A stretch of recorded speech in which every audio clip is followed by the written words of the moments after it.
అది ఏముందిలేండి, ఎక్కువ రోజులు పని చేశాను అంతే. అదే 2-3 రోజులు ఎక్కువ రోజులు పని ఉంది అంతే.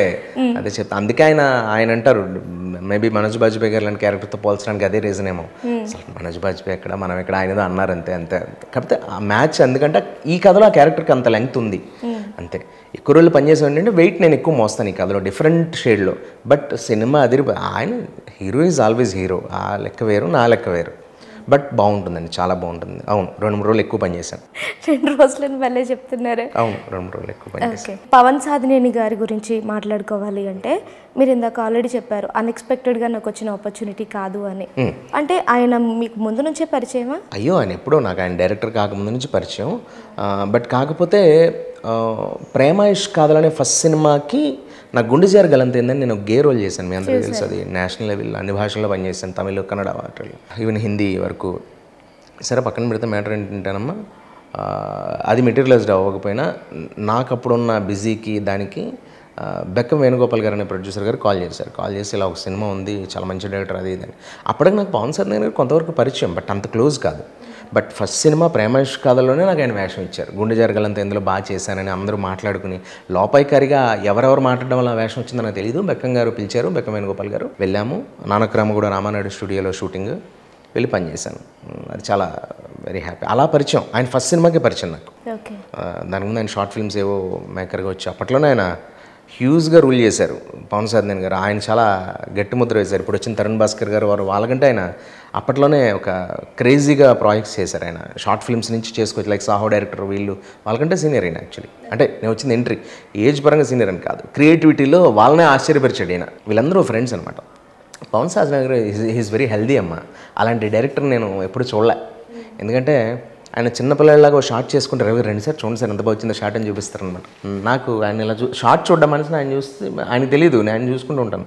ఏంటి నేను ఎగ్జైట్ అయిపోతానండి. నేను అఫ్కోర్స్ ఎవరైనా ఎగ్జైట్ అవుతారు, ఈయన మోర్ అనమాట. అంటే ఈయన సినిమాని చాలా బాగా ప్రేమిస్తారండి. అలాంటి మనిషి ఉంటే, అలాంటి మనిషి సక్సెస్ అయితే అందరూ బాగుంటారు. సేనాపతి మూవీ చూస్తేనే అర్థమైపోతుంది కదా ఆయన ఎంత మంచి డైరెక్టర్. మరి ఆ సేనాపతిలో కూడా నాకు ఆయన వేషం ఇచ్చారు, ఇందులో కూడా ఇచ్చారు.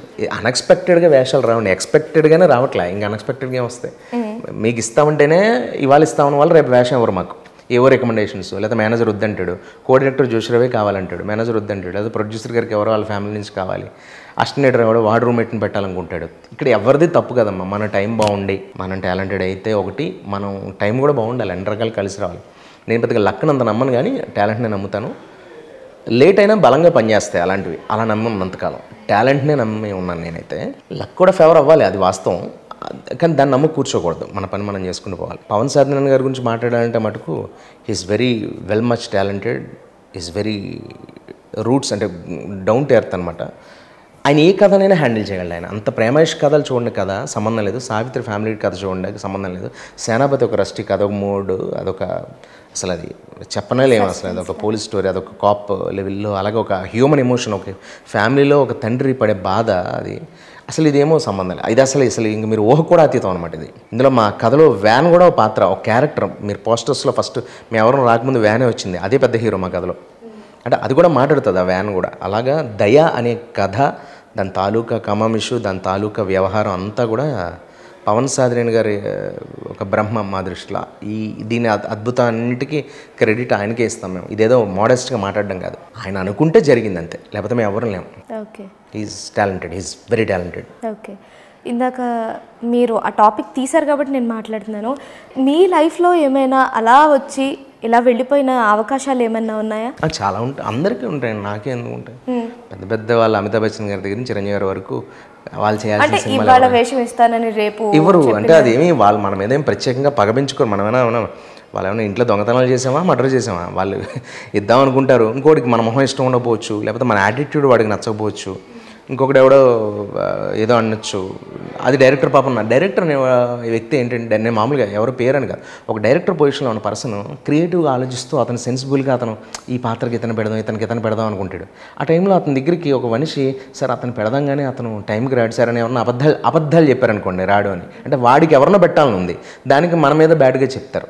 దానివల్ల చాలా, నేను కాదు చాలామంది మిస్ అవుతారు. అండ్ రెమ్యునరేషన్స్ పార్ట్ కానీ, లేకపోతే డేట్స్ యాంగిల్లో పార్ట్ కానీ, టైమింగ్ పార్ట్ కానీ. జోష్ రావు ఈజ్ వెరీ టాలెంటెడ్, నాకు తెలుసు ఏంటి ప్రాబ్లం. ఏం లేదు సార్, టైంకి రాడా? అయ్యో సార్ అతను ఒక హాఫ్ అన్ అవర్ ముందే ఉంటాడు. మరి ఇంకేంటి డబ్బులు? అలా లేదు సార్, యాక్చువల్గా అయితే మనకి ఇంకా 25,000 30,000 తక్కువగా వచ్చాడు సార్. మరి ఇంకేంటి? లేదు సార్ అతను కొంచెం బలుపు, అతనికి పొగరు, అలా ఇలా పేర్లు పెడతారు అంతే. నా డైరెక్టర్లో ఏమంటాడంటే, ఇప్పుడు ఎగ్జాంపుల్ పవన్ సాధన్ గారు లాంటి వ్యక్తి టైంకి వస్తున్నాడు, మనం ఇచ్చే రూపాయి తీసుకుంటున్నాడు. అతను ఇంకా ఎక్కువ బయట డిమాండ్ చేసే మనిషి, అతనికి ఆ మార్కెట్ ఉంది, అయినప్పటికీ 10 రూపాయలు తక్కువ మన దగ్గరికి వచ్చి పనిచేస్తున్నాడు. మనం అతను గౌరవించాలి. అండ్ ఇంకోటి, ఈజ్ వెరీ టాలెంటెడ్, నా కథకు సూట్ అవుతాడు, మంచి వ్యక్తి, మంచి మనిషి, టైం అంటే టైంకి వస్తాడు. ఓకే, డేట్స్ ఇబ్బంది పెట్టాడు. ఒకవేళ వేరే సినిమా ఏదైనా వస్తే మనతో డైరెక్ట్గా మాట్లాడతాడు, రిక్వెస్ట్ చేస్తాడు, కుదరకపోతే మానేస్తాడు. ఇంత ఫ్రెండ్లీగా ఉన్న వ్యక్తి గురించి బ్యాడ్గా నువ్వు ఎలా చెప్తావు అనే డైరెక్టర్స్ కొంతమంది ఉంటారు పవన్ సాధన్ గారిలాగా. అందరూ అంత లోపలికి ఆలోచించరు. డైరెక్టర్స్ క్రియేటివ్ వాళ్ళ కథలు ఎవరు రాసుకుంటూ, అవునా అతను సెట్ అవడా, అతని టైంకి రాడా, అయ్యో అయితే ఇంకొకరిని పెట్టండి, ఎవరు బాగుంటారు అనగానే ఇతనికి కావాల్సిన పేరు అప్పుడు చెప్తాడు ఆ కో డైరెక్టర్. ఓకే, పలానా ప్రశాంత్ అనండి, ఆ కుర్రాడు బాగుంటాడండి. వాళ్ళకి ఏదో రిలేషన్ ఉంటుంది, లేకపోతే ఏదో సంబంధం ఉంటుంది పెట్టుకోండి. అందరూ అలా ఉండరు, ప్రతి కో డైరెక్టర్ అలా ఉండరు, ప్రతి మేనేజర్ అలా ఉండరు. కొన్ని చోట్ల అలా జరగడం వల్ల మా వేషాలు పోతుంటాయి అంతే.